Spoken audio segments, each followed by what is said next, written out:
मैं आपको आज बताऊंगी मेन कैरेक्टरिस्टिक्स ऑफ इंश्योरेंस। आज हमें इसकी कैरेक्टरिस्टिक्स करनी है, इसकी फीचर्स डिस्कस करनी है, जिससे आपको इंश्योरेंस के बारे में और भी क्लियर हो जाएगा। इससे पहले लास्ट की वीडियो में मैंने आपको कुछ बेसिक मेन टर्म्स बताई थी। लाइक मैंने आपको बताया था इंश्योरर, जो कि कौन होता है, हु डज द इंश्योरेंस। मैंने आपको बताया था इंश्योर्ड पर्सन कौन सा पर्सन होता है जिसका इंश्योरेंस किया जाता है। Then there was one more term policy, means कि वो डॉक्यूमेंट्स जो इंश्योरेंस से रिलेटेड होते हैं। सम एश्योर्ड, जितने अमाउंट के लिए इंश्योरेंस करवाया गया है। एंड प्रीमियम, जो भी रेगुलर पीरियोडिकल पेमेंट्स आप करते हो, फीस जो आप पे करते हो, जो भी इंस्टॉलमेंट्स आप पे करते हो, उसको क्या बोला जाता है, प्रीमियम। तो अपने लास्ट वीडियो में हम ये बेसिक टर्म्स बहुत अच्छे से कर चुके हैं। मैंने लास्ट में आपको एक एग्जांपल भी दिया था, जिसमें मैंने फिर आपको बाद में ये क्लैरिफाई कराया था कि इसमें इंश्योरर कौन है, इंश्योर्ड कौन है, सम एश्योर्ड क्या लिया जाएगा और प्रीमियम का अमाउंट क्या है। ठीक है, अभी आप आ जाएं अपने आज के टॉपिक पे, जो है कैरेक्टरिस्टिक्स ऑफ इंश्योरेंस। ठीक है, इसमें देखें आप, इसकी जो सबसे पहली फीचर्स है वो क्या है, there must be presence of two parties. Insurance में कम से कम कितनी पार्टीज की इन्वॉल्वमेंट ज़रूरी है, एटलीस्ट टू पार्टीज। दिख रहा है आपको ये, एटलीस्ट हमारे पास कितनी पार्टीज होनी चाहिए, टू। कौन कौन सी, हु डज इंश्योरेंस, जो इंश्योरेंस करेगा, and whose insurance is done, जिसका इंश्योरेंस किया गया है। सो वी कैन से कि इंश्योरेंस में टोटल कितनी पार्टीज की प्रेजेंस ज़रूरी है, एटलीस्ट टू पार्टीज तो होनी चाहिए, जिसमें से एक तो इंश्योरेंस करेगा, इसको हम क्या बोलते हैं, इंश्योरर, और एक का इंश्योरेंस किया गया है, इसको हम बोलते हैं इंश्योर्ड। कितना सिंपल है। So this first point is clear to all of you that there must be presence of two parties in case of insurance agreement. One who does insurance and second whose insurance is done. और नाम मैं आपको पहले last video में clear करवा चुकी हूँ कि जो इंश्योरेंस करता है उसको इंश्योरर, एंड जिसका इंश्योरेंस किया जाता है वो है इंश्योर्ड। ओके, आगे हम अपना सेकेंड पॉइंट डिस्कस करते हैं, based on utmost good faith. Insurance क्या होता है, जो अटमोस्ट गुड फेथ पे बेस्ड होता है। मीन्स यहाँ पे दोनों पार्टीज एक दूसरे से जो फेथ, जो ट्रस्ट है, जो फेयरनेस है डीलिंग के टाइम, वो एक्सपेक्ट करती हैं। मीन्स यहाँ पे कहा गया है कि जो इंश्योरर है, मीन्स जो इंश्योरेंस कंपनी है,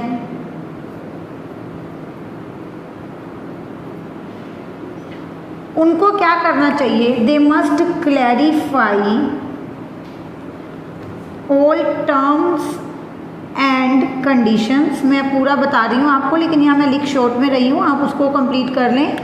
जो इंश्योरेंस कंपनी है, they must clarify all the terms and conditions regarding insurance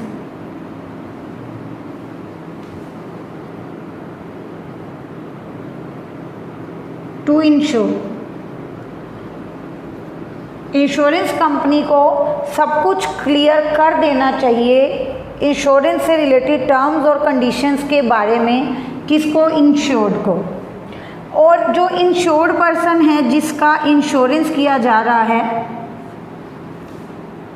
उसको भी क्या करना है, ही मस्ट नोट कंसील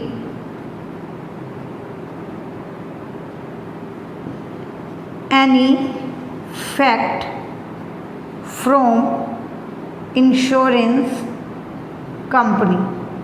मतलब उनको भी इंश्योरेंस कंपनी से कुछ छुपाना नहीं है। सिंपल, आपको समझ आ गया ये कि जो इंश्योरेंस होता है वो अटमोस्ट गुड फेथ पर डिपेंड करता है, और ये जो फेथ है ये दोनों पार्टीज के लिए है। दिस कैरेक्टरिस्टिक्स क्या, ये जो कैरेक्टरिस्टिक्स है वो क्या कह रही है कि जो अटमोस्ट फेथ की ज़रूरत है वो दोनों पार्टीज़ को पूरा करना पड़ेगा। ऐसा नहीं है कि मुझे सब कुछ बताना है और वो कंपनी वाले मुझे कुछ नहीं बताएंगे तो चलेगा, या ऐसा नहीं है कि कंपनी को तो मुझे सारी टर्म्स और कंडीशंस क्लियर करनी है और मैं नहीं बताऊंगी तो चलेगा। नो, आपको क्या करना है, गुड फेथ, मतलब there must be presence of faith from the both parties, दोनों पार्टीज की साइड से फेथ वाली कंडीशन पूरी होनी चाहिए। एक तो इंश्योरेंस कंपनी है, वो भी कुछ नहीं छुपाएगी, जितनी भी टर्म्स, जितनी भी कंडीशंस है, क्या प्रीमियम रहेगा, क्या सम एश्योर्ड रहेगा, किन कंडीशंस में आपको वो सम मिलेगा, अमाउंट मिलेगा, मीन्स कब आप क्लेम कर सकते हो उस अमाउंट के लिए, each and every term and condition must be disclosed by the insurance company to insured. उसी तरह इंश्योर्ड को भी कोई चीज़, कोई बात, कोई फैक्ट छुपाना नहीं है इंश्योरेंस कंपनी से, ठीक है। फॉर एग्जाम्पल अब मैं बात करूं कि एक मिस्टर एक्स है, उन्होंने कोई इंश्योरेंस पॉलिसी ले ली, ठीक है, कोई इंश्योरेंस पॉलिसी इन्होंने ले ली, लाइफ इंश्योरेंस पॉलिसी ले ली, ठीक है।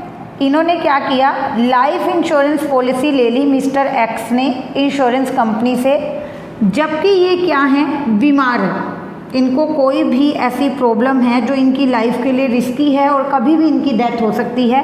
ये मेन फैक्ट जो है वो क्या किया जाता है, इंश्योरेंस कंपनी को बताया नहीं जाता।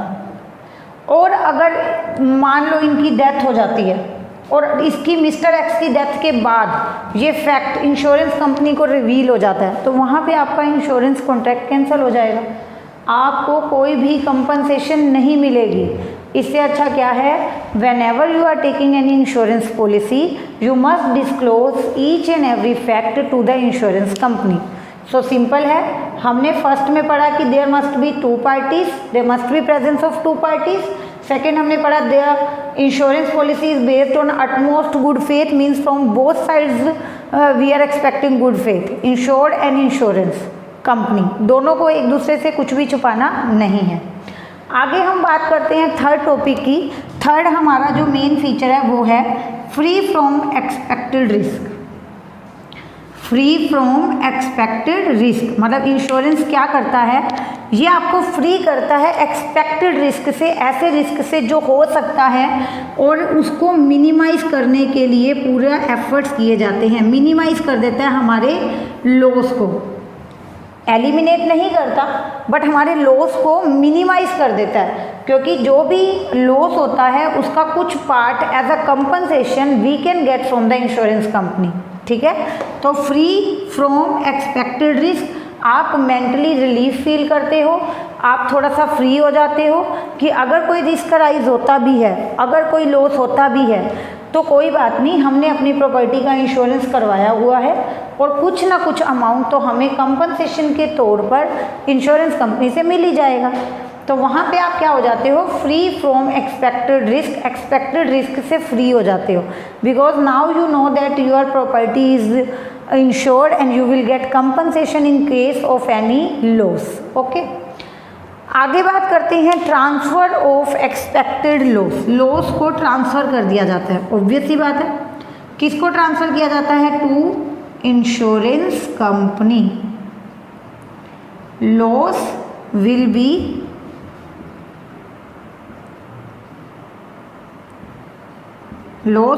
Transferred to insurance company. आपका लॉस बांटने के लिए यहाँ पर अब कौन अवेलेबल है, इंश्योरेंस कंपनी। वो आपके लॉस को आपके साथ बांटेगी और जो लॉस है वो ट्रांसफ़र हो जाएगा इंश्योरेंस कंपनी तक। ओके, आगे बात करते हैं, ये बिल्कुल सिंपल पॉइंट है जो अच्छे से समझाने के थे, वो मैंने आपको बताए। अब ऐसे वेरियस टाइप्स हैं, मतलब so many types are there for insurance. ऐसा नहीं है कि इंश्योरेंस सिर्फ एक ही तरह का होता है और सभी लोगों को वही इंश्योरेंस करवाना है।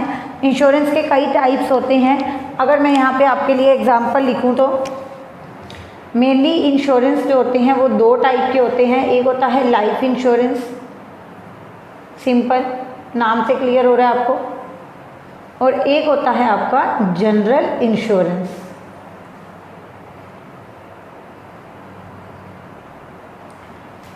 कितने टाइप के इंश्योरेंस हुए स्टूडेंट्स यहाँ पर, दो टाइप्स के, मेनली लाइफ इंश्योरेंस लाइफ के ऊपर करवाया जाता है, जो लाइक मैं अगर लाइफ इंश्योरेंस करवा रही हूँ then I have to make regular payments for premium and in case of death my nominee will get that sum assured. Okay, और ऐसा नहीं है कि डेथ के केस में ही वो पेमेंट मिलेगी, कई बार होता है कि स्पेसिफिक टाइम पीरियड के बाद आपको वो पेमेंट मिल जाती है। मैंने लाइफ इंश्योरेंस करवाया, 10 या 15 साल का टाइम था, 20 साल का था, 30 साल का था, ठीक है। अगर इस ड्यूरेशन में मुझे कुछ होता है तो जो भी मेरा नॉमिनी होगा वो उस पेमेंट को रिसीव करेगा, जो भी मेरे पॉलिसी का सम एश्योर्ड था। अगर नहीं होता, सब टाइम अच्छे से बीत जाता है, तो on the expiry of that time period, जो पर्टिकुलर टाइम पीरियड था, जो स्पेसिफिक टाइम पीरियड था, उसकी एक्सपायरी के बाद वो सारी पेमेंट मुझे ही मिल जाएगी, ठीक है। तो यहाँ पर मैंने क्या बताया आपको, लाइफ इंश्योरेंस जो लाइफ के लिए होता है, ह्यूमन बींग्स का किया जाता है, और इसकी पेमेंट आपको मिलती है in the case of death nominee will get payment, और in case of expiry of specific time the insured himself will get the payment, ठीक है। डेथ हो जाती है तो उसके नॉमिनी को मिलेगी, और डेथ नहीं होती तो उसको खुद को मिलेगी, ठीक है। जनरल इंश्योरेंस में जनरल है, काफ़ी तरह के आ जाते हैं, लाइक इसमें फायर इंश्योरेंस आ जाता है, ये एक्सीडेंट अगेंस्ट डैमेज, भी किसी प्रॉपर्टी का एक्सीडेंट हो गया, वो डैमेज हो गई, उसका लॉस हो गया, तो उसकी पेमेंट मिल जाती है। तो जनरल इंश्योरेंस में आपको बता दूं कि स्पेशली होता भी किसका है, प्रॉपर्टीज़ का। जनरल इंश्योरेंस किसका होता है, प्रॉपर्टीज़ का, जबकि वो किसका होता है, ह्यूमन बींग्स का। ओके, सिंपल है। तो अगर आपसे पूछा जाए कि mainly how many types of there are for insurance, तो there are mainly 2 types of insurance, life insurance जो ह्यूमन बींग्स का होगा, जनरल इंश्योरेंस जो प्रॉपर्टीज़ का होगा। जनरल इंश्योरेंस में आगे कुछ टाइप के इंश्योरेंस आ सकते हैं, फायर इंश्योरेंस आ सकता है, गुड्स का इंश्योरेंस आ सकता है अगेंस्ट डैमेज, ठीक है, जिसमें मैंने लिखा है accidental insurance. Okay, theft insurance होता है कि गुड्स चोरी हो गई तो उसके अगेंस्ट भी आप अपना जो प्रॉपर्टी है, जो गुड्स है, उनका फायर इंश्योरेंस ले सकते हैं। ओके, अभी बात कर रहे हैं happening of event. When will you get payment of insurance, when will you get some assured of this insurance policy, ठीक है। When will we get some assured और पेमेंट, ऐसा नहीं है कि कंप्लीट सम एश्योर्ड, जितना भी पॉलिसी का सम एश्योर्ड था, टोटल अमाउंट था, वही आपको मिलेगा, कई बार वो पार्ट्स में भी मिलता है। तो when will we get some assured और payment from insurance company. Simple, मैंने यहाँ क्वेश्चन एक बना दिया कि इंश्योरेंस कंपनी से आपको पेमेंट कब मिलेगी, तो उसका आंसर स्टूडेंट आपको देना है on the happening of an event. किसी भी इवेंट के होने पर आपको इंश्योरेंस का पैसा मिलता है। फॉर एग्जांपल, जनरल इंश्योरेंस करवाया हुआ है प्रॉपर्टी का, ठीक है, तो वहाँ पर जनरल इंश्योरेंस करवाया हुआ है प्रॉपर्टी का, तो हैपनिंग ऑफ इवेंट क्या होगी, डैमेज ऑफ गुड्स। गुड्स का डैमेज होना हैपनिंग ऑफ इवेंट है, जैसे ही गुड्स डैमेज होंगी आपको पैसा मिलेगा। लाइफ इंश्योरेंस है, यहाँ पे हैपनिंग ऑफ इवेंट क्या है, डेथ। हैपनिंग ऑफ इवेंट क्या है, डेथ। जब डेथ होगी तो पैसा मिलेगा। या फिर हैपनिंग ऑफ इवेंट क्या है, expiry of specific time period, expiry of specific time period. Simple, मैंने सिंप्लीफाई किया यहाँ पर चीज़ को, ध्यान से आप देखें। हैपनिंग ऑफ इवेंट में बताया गया है कि किसी भी इवेंट के होने पर पैसा मिलता है। Okay, when will we get some assured और पेमेंट फ्रॉम इंश्योरेंस कंपनी, क्योंकि ज़रूरी नहीं है कि जितना सम एश्योर्ड था सारा एक ही बारी में मिल जाएगा, कई बार पार्ट्स में भी मिलता है आपको, कई बार उससे कम भी मिलता है। So you will get payment from insurance company on the happening of an event. Event की हैपनिंग पे आपको सम मिलेगा, अमाउंट मिलेगा इंश्योरेंस कंपनी से। नाउ द क्वेश्चन अराइज की हैपनिंग ऑफ इवेंट क्या है। तो उसमें आप देखें कि अगर तो जनरल इंश्योरेंस था, प्रॉपर्टी का इंश्योरेंस था, तो हैपनिंग ऑफ इवेंट है डैमेज ऑफ गुड्स। जैसे ही आपकी गुड्स डैमेज होंगी, लाइक फायर इंश्योरेंस है, आग लगी मतलब कि हैपनिंग ऑफ इवेंट हो चुका, जितने गुड्स का डैमेज हुआ उतना अमाउंट आपको मिल जाएगा। ठीक है, इट डिपेंड्स कि आपने कितने का इंश्योरेंस करवाया था। लाइफ इंश्योरेंस करवाया, हैपनिंग ऑफ इवेंट क्या, डेथ। जैसे ही डेथ होगी आपको इंश्योरेंस का पैसा मिलेगा। या फिर डेथ नहीं हुई तो हैपनिंग ऑफ इवेंट क्या है, एक्सपायरी ऑफ टाइम पीरियड की 10 साल के लिए करवाया था तो 10 साल के बाद आपको वो पैसा मिल जाएगा। तो सिंपली आपको समझ आ गया कि when will we get payment on the happening of an event. Happening of event क्या है, मैंने दोनों के केस में लिख दिया, जनरल इंश्योरेंस के केस में भी लिख दिया, लाइफ इंश्योरेंस के केस में भी लिख दिया। Okay, now move to the next point, security and investment. ये सिक्योरिटी भी है और ये इन्वेस्टमेंट भी है। कैसे? सिक्योरिटी भी है और इन्वेस्टमेंट भी है, क्योंकि सिक्योरिटी क्यों है ये,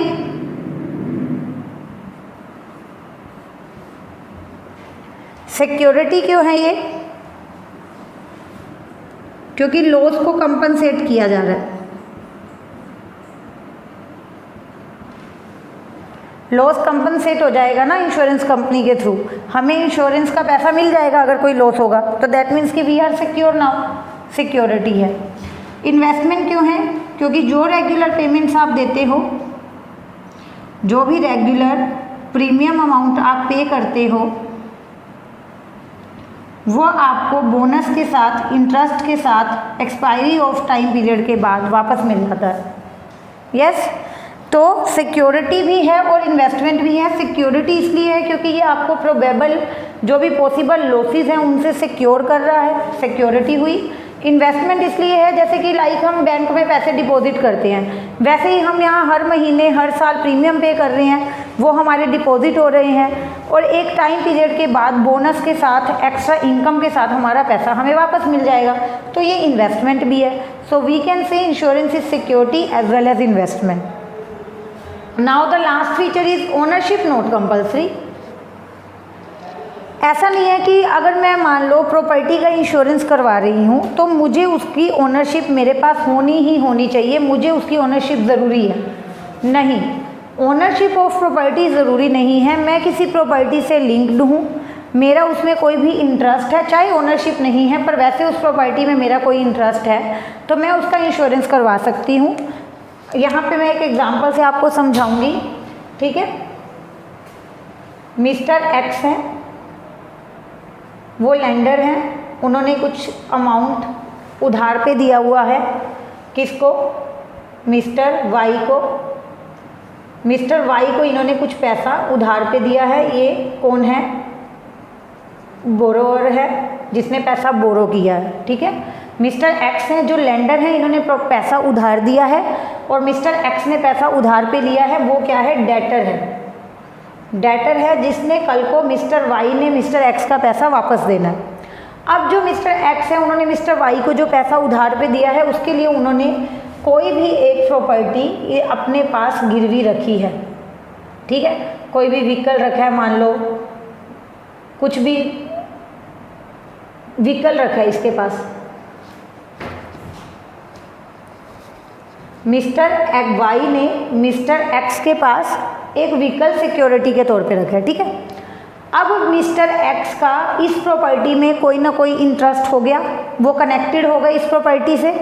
उनको पता है अगर मिस्टर वाई ने ये पैसा ना दिया तो क्या होगा, उनको ये प्रॉपर्टी सेल करके पैसा अपना रिकवर करना पड़ेगा। ऐसा ही है, अगर मिस्टर वाई मिस्टर एक्स को उनका पैसा वापस नहीं देंगे, लाइक 50,000 रुपये बोरो किया था, अगर मिस्टर वाई मिस्टर एक्स को पैसा नहीं देंगे वापस, तो उनको क्या करना पड़ेगा, जो ये प्रॉपर्टी रखी थी सिक्योरिटी पे, वो प्रॉपर्टी बेचनी पड़ेगी। लेकिन उससे पहले ही अगर ये प्रॉपर्टी डैमेज हो गई तो आपको पता है कल को मुझे ये प्रॉपर्टी बेच के अपना पैसा रिकवर करना पड़ सकता है, लेकिन अगर उससे पहले ही ये प्रॉपर्टी डैमेज हो गई ड्यू टू एनी रीज़न, तो आप क्या करोगे, उसके लिए क्या किया जाता है, यहाँ पे मिस्टर एक्स जो हैं वो इंश्योरेंस करवा सकते हैं। अब आप यहाँ देख रहे हैं कि mister X is not owner but still he is getting insurance policy on that property, so on the basis of this we can say ownership is not compulsory. Okay students, तो फीचर्स के ये सारे points आपको बहुत अच्छे से समझ आ गए होंगे। मैंने 1 बाय 1 हर पॉइंट को एक्सप्लेन किया ताकि आपको कोई कंफ्यूजन ना रहे। अभी मैं आपको जल्दी से इस टॉपिक की एक रिवीजन दे देती हूँ। देखो आप हमने कहाँ से स्टार्ट किया था, कैरेक्टरिस्टिक्स हमने स्टार्ट की थी 2 पार्टीज। जो फर्स्ट पॉइंट हमारा था वो क्या था, 2 parties. So there must be presence of 2 parties while entering into insurance contract. First है इंश्योरर, सेकंड है इंश्योर्ड। एक जो इंश्योरेंस करेगा और दूसरा पर्सन वो जिसका इंश्योरेंस किया जाएगा। Then based on utmost good faith, ये जो है गुड फेथ पे बेस्ड होता है। दोनों ही पार्टीज को एक दूसरे से कुछ भी छिपाना नहीं है। सारी टर्म्स और कंडीशन इंश्योरेंस कंपनी क्लियर करेगी और सारी जो भी अपनी फिजिकली मेंटली कोई भी प्रॉब्लम है तो वो इंश्योर्ड या फिर उसके फैमिली मेम्बर्स यहाँ पर डिस्क्लोज करेंगे। Okay, free from expected risk, आप एक्सपेक्टेड रिस्क से फ्री हो जाते हो बिकॉज अब आपको पता है आपने इंश्योरेंस करवाया हुआ है, कल को कोई लॉस होगा तो इंश्योरेंस कंपनी हमें कंपनसेट कर देगी। नेक्स्ट है ट्रांसफर ऑफ एक्सपेक्टेड लॉस। यहाँ पर आप एक्सपेक्टेड लॉस को ट्रांसफर कर रहे हैं, मतलब इंश्योर्ड जो है वो अपना रिस्क, अपना लॉस इंश्योरेंस कंपनी को ट्रांसफर कर रहा है। ओके, फिर है सिक्योरिटी एंड इन्वेस्टमेंट। सिक्योरिटी इसलिए है क्योंकि आपको लॉस की कंपनसेशन मिल रही है, now you are secure. And investment इसलिए है क्योंकि आपका यहाँ पे रेगुलर पेमेंट जमा हो रहा है, जैसे कहीं और आप डिपॉजिट करते वैसे यहाँ आपका पैसा डिपॉजिट हो रहा है और on the expiry of specific time period आपको वो पैसा बोनस के साथ वापस मिलेगा। फिर हमने किया हैपनिंग ऑफ इवेंट, आपको पेमेंट कब मिलती है इंश्योरेंस की, on the happening of event, किसी भी इवेंट के होने पर। वो क्या है हैपनिंग ऑफ इवेंट, अगर तो जनरल इंश्योरेंस है तो happening of event will be damage of goods, life insurance है तो डेथ और expiry of specific time period will be happening of an event. Okay, ownership is not compulsory, ये example आपको clear है। Mister x जो 50,000 रुपये उधार दे रहे हैं मिस्टर वाई को, मिस्टर वाई यहाँ पर डेटर हैं और ये लेंडर है। मिस्टर वाई ने अपनी एक प्रॉपर्टी, कोई कार, कोई ट्रक, कोई भी व्हीकल मिस्टर एक्स को सिक्योरिटी के तौर पे रख दिया है। ओके, अब मिस्टर एक्स के मन में ये फियर होगा कि कल को मिस्टर वाई ने पेमेंट ना दी तो मुझे ये प्रॉपर्टी बेच के पैसे पूरे करने पड़ सकते हैं, बट इस प्रॉपर्टी को बेचने से पहले अगर ये डैमेज हो गई तो मैं मेरे पैसे कहाँ से लूँगा, इसीलिए वो इस प्रॉपर्टी का इंश्योरेंस करवा देते हैं। तो ओनरशिप ज़रूरी नहीं है, कोई भी सेकंड पर्सन जिसका उस प्रॉपर्टी से कोई कनेक्शन है, किसी भी तरह का कोई इंटरेस्ट है उस प्रॉपर्टी में, वो इंश्योरेंस करवा सकता है। टाइप्स बहुत सारे हैं, लाइफ इंश्योरेंस है, जनरल इंश्योरेंस है। लाइफ इंश्योरेंस ह्यूमन बींग्स का होता है, जनरल इंश्योरेंस में फायर, थेफ्ट, एक्सीडेंटल इंश्योरेंस आ सकते हैं और ये नॉर्मली किसके होते हैं, प्रॉपर्टीज़ के होते हैं। स्टूडेंट इंश्योरेंस पे अपना ये सेकंड वीडियो था, दोनों ही वीडियो अच्छे से देखें, कोई डाउट हो कमेंट सेक्शन में पूछें, ठीक है। इसके नोट्स बनाएं, मुझसे शेयर करें और कोई भी प्रॉब्लम हो तो प्लीज़ मुझसे पूछें आप कमेंट सेक्शन में। ओके, नेक्स्ट वीडियो तक के लिए bye bye, thank you so much.